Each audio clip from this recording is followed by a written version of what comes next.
Dicen que Rómulo y Remo fueron los fundadores de Roma. Dos gemelos que mamaron de una loba hasta que se hicieron lo suficientemente fuertes como para crear uno de los imperios más longevos y crueles de la historia. Pero Rómulo asesinó a Remo antes de que pudiera alcanzar la gloria, y ahora nadie se acuerda de él. Esta es su venganza. Bienvenidos a La Vendetta de Remo, el podcast sobre cultura clásica del siglo XXI.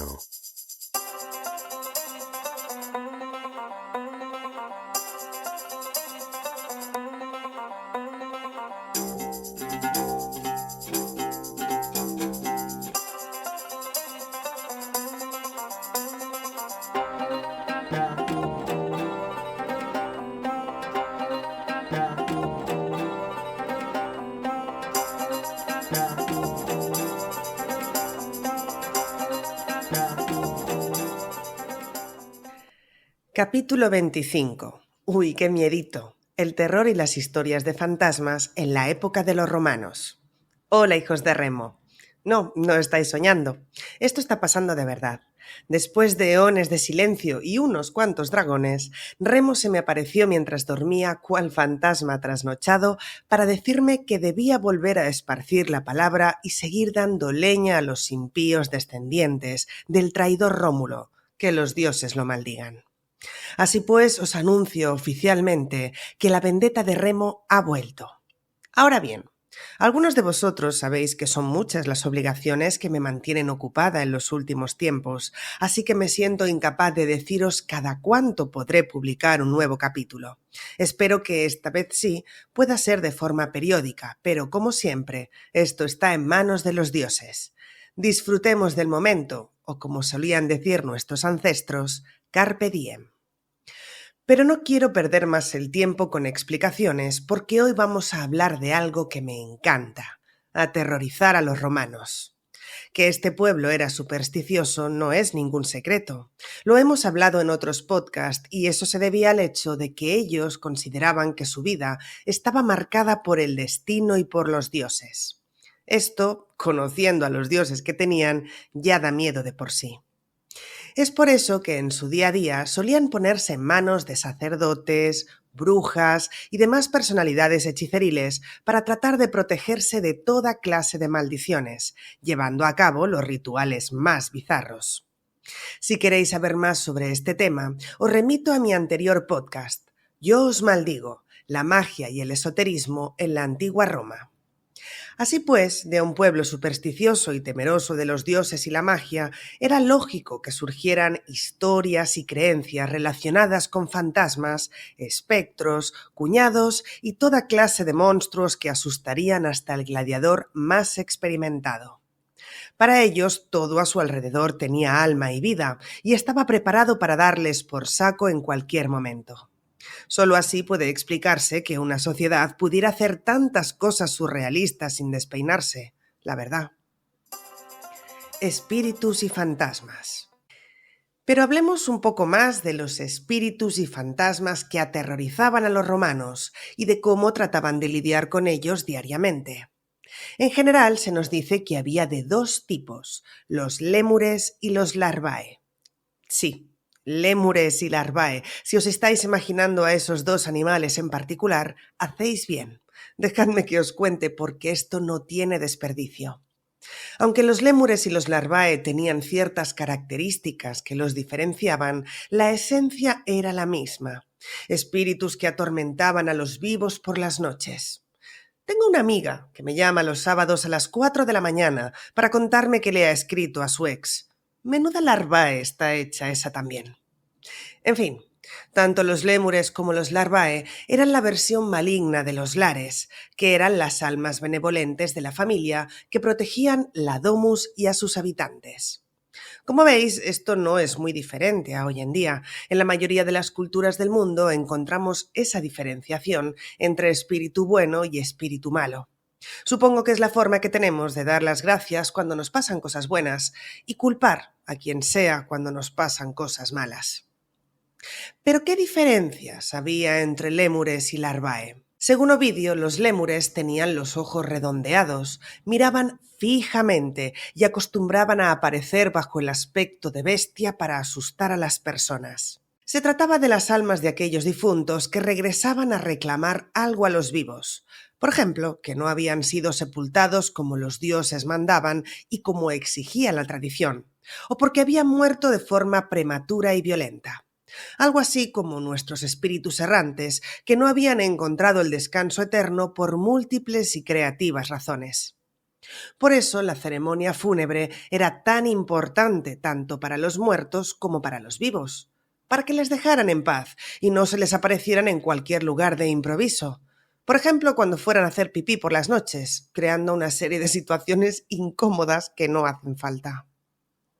Se consideraba que podían volver en forma de lémures a los suicidas, especialmente a los ahorcados, y, atención, los niños. Sí, los niños, que se consideraban almas muy enfadadas por no haber tenido la oportunidad de vivir.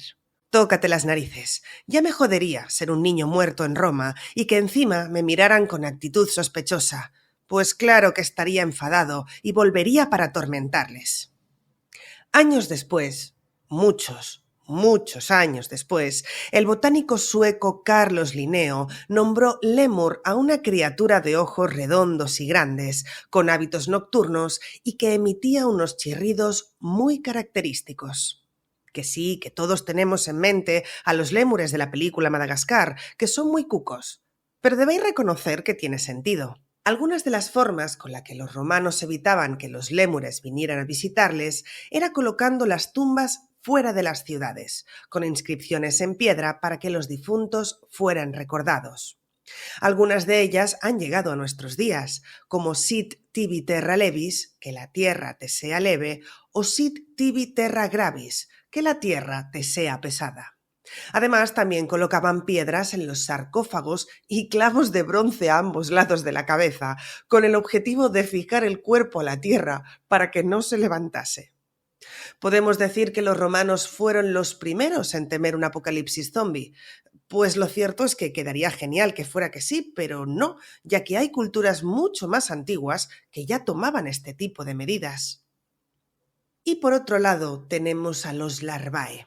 Estos fantasmas, a diferencia de los lémures, nunca habían pertenecido al mundo de los vivos, sino que eran espíritus malignos, reconocidos por su voracidad por la sangre de niños y doncellas, y que aparecían disfrazados con distintas apariencias.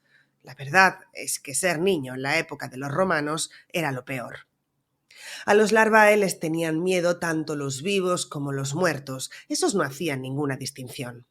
Más adelante se llamó larvas a la forma primigenia de muchos insectos, debido precisamente a ese hambre voraz que tienen para poder crecer y desarrollarse. Bueno, ya que dan un poco de asquito, todo hay que decirlo. Ritos y festividades. Antes de continuar, he de confesaros algo. No quiero que penséis que este podcast ha sido el primer instrumento que Remo utiliza para llevar a cabo su venganza. De eso nada. Mucho antes del día en el que a mí se me ocurrió empezar con este despropósito, Remo ya se había encargado de aparecerse como fantasma a los descendientes de su hermano, sembrando el terror y haciéndoles caer en la locura. Sí, un poco como hizo conmigo la otra noche. De hecho, Ovidio dice que Remo fue el primer espíritu que se apareció para exigir cositas. Por ejemplo, ¿por qué narices creasteis una sociedad confiando en un fratricida? Debido a esto, se empezó a celebrar una festividad llamada Remuria, para conmemorar la muerte de Remo y aplacar su espíritu. Y vosotros diréis, por fin, alguien hace justicia. Pues no os fiéis, que esta historia pues no acaba bien. Resulta que en un ejercicio de desprecio absoluto, la fiesta acabó llamándose Lemuria, con el objetivo de no solo aplacar la ira del fantasma de Remo, sino de todos los lémures en general, si es que se lo tienen merecido. Pero hablemos un poco de la Lemuria. Durante 3 días y 3 noches, los romanos realizaban algunos ritos para exorcizar los espectros de los difuntos e impedir que embrujaran su casa. La Lemuria se celebraba el 9, 11 y 13 de mayo. ¿Qué hacían el 10 y el 12? Pues la verdad no tengo ni idea. Cosas de romanos. Durante esta festividad se creía que los lémures salían de sus tumbas y vagaban por las casas buscando comida y bebida y hostigando a sus familiares. ¿Diferencias entre esto y una Nochebuena en cualquier hogar español o latinoamericano? Pues pocas, muy pocas, la verdad. Bueno, si obviamos lo de las tumbas, claro, y a veces ni eso. Durante esos días los templos permanecían cerrados, las bodas estaban prohibidas y se consideraba mayo un mes de mala suerte para los matrimonios. Que ahora que lo pienso, no le falta sentido que cada vez haya más divorcios. Que levante la mano cuántas parejas se casaron en mayo. Para espantar a los lémures se realizaban varios rituales, uno de ellos en la intimidad del hogar. A medianoche el paterfamilias se levantaba de la cama, se lavaba las manos y se dirigía al patio descalzo. Ahí cogía un puñado de habas negras, consideradas mágicas por su forma de feto, y se las ponía en la boca y las iba escupiendo mientras andaba de espaldas y decía: «Yo arrojo estas habas y con ellas me salvo yo y los míos». 9 veces tenía que repetir el ritual. 9. Y se suponía que esas habas rechupeteadas tenían que ser un alimento lo bastante apetecible para despistar a los lémures. Más bien yo creo que se alejaban por el mal servicio.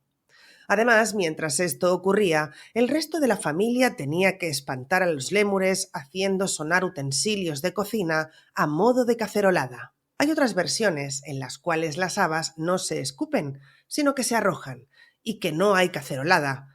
Pero si hay que optar por una opción, en la vendetta de Remo siempre escogeremos la versión mamarracha. Eso es así. Después el paterfamilias hacía sonar un objeto de bronce e invitaba a sus antepasados a alejarse de su hogar. Y ala, ya estaría. Casa limpia hasta la siguiente Lemuria. Por otro lado, también tenemos la fiesta llamada Parentalias, una semana en la que los romanos se encargaban de velar y recordar a los lares, es decir, sus difuntos buenos, los que no daban miedito y no se encargaban de atormentarles. Durante la Parentalias, los romanos limpiaban las sepulturas de sus familiares y les llevaban flores, además de quemar incienso y colocar libaciones en las tumbas. Pero esta fiesta, al contrario de lo que podríais pensar, no se celebraba en octubre o noviembre, sino en febrero, concretamente del 13 al 21. Se creía que precisamente durante esa semana los muertos podían vagar libremente por el mundo de los vivos, y no era hasta la Feralia, ritual que se celebraba la noche del 21, cuando los espíritus volvían al mundo de los muertos después de varios rituales y sacrificios. Vamos, que para los romanos cualquier excusa era buena para sacrificar algo. Y ahora, para terminar, no puede faltar que yo os cuente algunas historias de terror de la antigua Roma, para que podáis asustar a vuestros amigos y familiares alrededor de una fogata la noche de Halloween, o de Samaín, o de lo que sea que celebréis en estas fechas. Dadme un segundo que ponga la voz más tétrica que pueda. Fragmento de la Metamorfosis de Apuleyo. A eso del mediodía se presentó de pronto en el molino una mujer con el atuendo de los acusados y desfigurada por una indecible tristeza.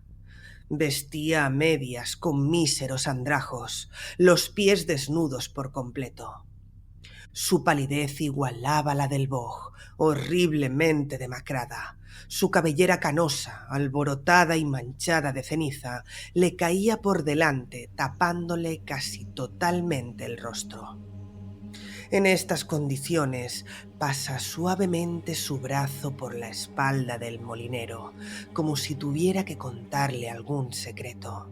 Lo arrastra hacia su habitación, donde permaneció largas horas con la puerta cerrada.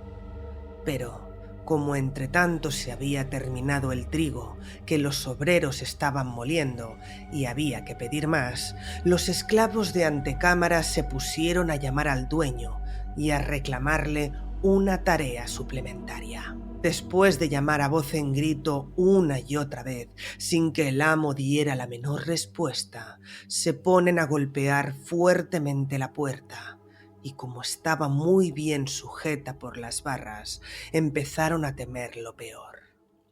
De un violento empujón, haciendo saltar el gozne o rompiéndolo, logran por fin abrirse paso. La mujer no aparece por parte ninguna y se encuentran con el amo colgado de una viga, estrangulado y ya sin aliento. Le sueltan la soga que tenía al cuello y lo sacan de allí. Entre los más angustiosos suspiros y los más vivos lamentos, le administran las últimas abluciones. Y cumplidos esos deberes fúnebres, lo acompañan a la sepultura en nutrido cortejo. Al día siguiente acudió su hija, que vivía casada en una aldea cercana.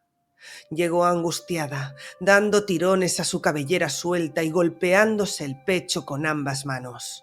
Nadie le había hablado de la catástrofe familiar, pero estaba enterada de todo porque en sueños se le había aparecido su padre en lamentable estado. Todavía llevaba el nudo atado al cuello y le había revelado en detalle la conducta criminal de su madrastra, con sus infidelidades y sus maleficios. Además, también le explicó cómo había sido él mismo víctima de un fantasma y conducido a los infiernos. Fragmento Carta sobre los fantasmas de Plinio el Joven. Había en Atenas una casa espaciosa y profunda, pero tristemente célebre e insalubre. En el silencio de la noche se oía un ruido y, si prestabas atención, primero se escuchaba el estrépito de unas cadenas a lo lejos y luego ya muy cerca. A continuación, aparecía una imagen, un anciano consumido por la flacura y la podredumbre, de larga barba y cabello erizado. Llevaba grilletes en los pies y cadenas en las manos que agitaba y sacudía. A consecuencia de esto, los que habitaban la casa pasaban en vela tristes y terribles noches a causa del temor. La enfermedad sobrevenía al insomnio y, al aumentar el miedo, la muerte. Pues aún en el espacio que separaba una noche de otra, si bien la imagen había desaparecido, quedaba su memoria impresa en los ojos, de manera que el temor se prolongaba aún más allá de sus propias causas. Así pues, la casa quedó desierta y condenada a la soledad, abandonada completamente a merced de aquel monstruo. Aún así, estaba puesta a la venta por si alguien no enterado de tamaña calamidad quisiera comprarla o tomarla en alquiler. Llega a Atenas el filósofo Atenodoro, lee el cartel y una vez enterado del precio, como su baratura era sospechosa, le dan razón de todo lo que pregunta, y esto, lejos de disuadirle, le anima aún más a alquilar la casa. Una vez comienza a anochecer, ordena que se le extienda el lecho en la parte delantera, pide tablillas para escribir, un estilo y una luz. A todos los suyos les aleja, enviándoles a la parte interior, y él mismo dispone su ánimo, ojos y mano, al ejercicio de la escritura, para que su mente, desocupada, no se imaginara ruidos supuestos ni miedos sin fundamento. Al principio, como en cualquier parte, tan solo se percibe el silencio de la noche. Pero después, la sacudida de un hierro y el movimiento de unas cadenas. El filósofo no levanta los ojos, ni tampoco deja su estilo, sino que pone resueltamente su voluntad por delante de sus oídos. Después se incrementa el ruido, se va acercando y ya se percibe en la puerta, ya dentro de la habitación. Vuelve la vista y reconoce al espectro que le habían descrito. Este estaba allí de pie y hacía con el dedo una señal, como llamándole. El filósofo, por su parte, le indica con su mano que espere un poco y de nuevo se pone a trabajar con sus tablillas y estilo. Pero el espectro hacía sonar las cadenas para atraer su atención. Este vuelve de nuevo la cabeza y le ve haciendo la misma seña que antes. Así que ya sin hacerle esperar más, coge el candil y le sigue. Iba el espectro con paso lento, como si le pesaran mucho las cadenas. Después bajó al patio de la casa y de repente, tras desvanecerse, abandona a su acompañante. El filósofo recoge hojas y hierbas y las coloca en el lugar donde ha sido abandonado, a manera de señal. Al día siguiente, acude a los magistrados y les aconseja que ordenen cavar en aquel sitio. Se encuentran huesos insertos en cadenas y enredados que el cuerpo, putrefacto por el efecto del tiempo y de la tierra, había dejado desnudos y descarnados junto a sus grilletes. Reunidos los huesos, se entierran a costa del erario público. Después de esto, la casa quedó al fin liberada del fantasma, una vez fueron enterrados sus restos convenientemente. Como veis, al final a todos nos dan miedito cosas. Es natural. Ahora mismo el miedo que yo tengo es si me voy a acordar de cómo se edita para sacar esto a tiempo y si voy a poder mantener el ritmo de publicación. Lo que sí os puedo decir es que estoy muy, muy agradecida a todos aquellos que lleváis tanto tiempo esperando un nuevo capítulo de La Vendetta. Gracias por el apoyo y que Remo os dé 1000 bendiciones. Y hasta aquí un nuevo capítulo de La Vendetta de Remo. Espero que os haya gustado. Como sabéis, yo no soy historiadora, yo solo cuento historias, y si esta os ha parecido interesante, os animo a que la compartáis con quien vosotros queráis. Recordad que podéis dejarme en comentarios vuestras opiniones y sugerencias y que podéis seguirme en Twitter como @vendetta_de_remo. También os animo a que os suscribáis al canal de YouTube si todavía no lo habéis hecho y a que me sigáis en mis otros proyectos. Los tenéis pineados en mi Twitter @BeatrizPB0. Muchísimas gracias por seguir atentos y nos vemos en el próximo capítulo. Un besazo enorme. Chao.